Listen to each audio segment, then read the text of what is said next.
Okay, good afternoon and welcome to today's briefing.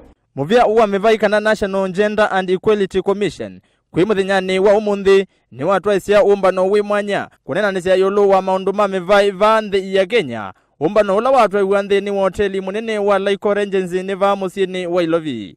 Ainena na andiki ma mauvo mwene kivila wa muvai o mwandu Winifred Lichuma ni wasekana nthini wa sakwani munene vethia wana chendi kingi muno kwa aka andu mamwika vamwe na andu alamena mamutha monzu. We know there's a lot of discriminatory practices that go on during elections. A category in point is women, who we know have had challenges in terms of their candidature through our system, political parties. As you know that our system, the first past the post, has never been known anywhere in the world to deliver gender equality. Yet, gender equality is a principle that is within the Constitution of Kenya 2010. Oingi Mwandu Lichuma ni wasekana tamana atwaise umbano na nzama yosa kwani mvaka vanthi ya Kenya IBC vala wasekana ni manewanie yulu wa kwikethia mugo nthini wosa kwani munene. We had a meeting with the IBC yesterday and we've agreed in terms of making the election free from violence, in terms of enforcing the code for the candidates who are running.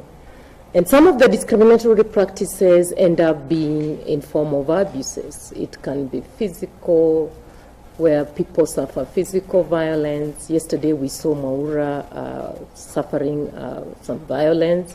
Wakavinda ni kauli Chuma niwe kithia kana muvia owa mevai tauketha utumite maofisa mauo kwikithia kana venethwa na nduthi nthini uosa kwani. So as a monitor, we will be out there, we will listen, we will observe, we will liaise with the police if need be in terms of the violence that will be seen out there. And therefore, we are expecting the voter education that is going on will be delivered in a responsive manner that includes all these categories, the women, persons with disabilities, the older members of society, and the youth alike, so that they are all able to know what their right is in terms of choosing their leaders. Onauyevo, Lichuma ni wasekana ni makwekethia maskulu, meka vikia na utume wataisesesia kukunia kula.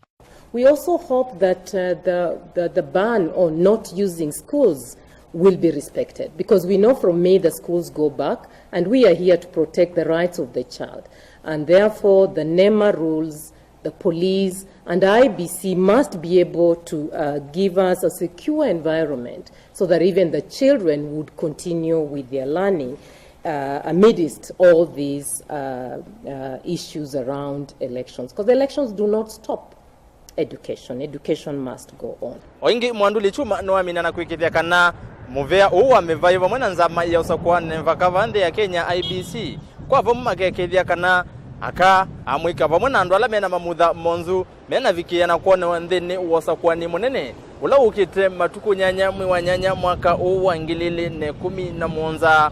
Ndini vote Chenyi TV kumavanza hoteli munene wa Laiko Regency ni musini wa Ilovi nita wa Erastus Kithuku wa Nzomo.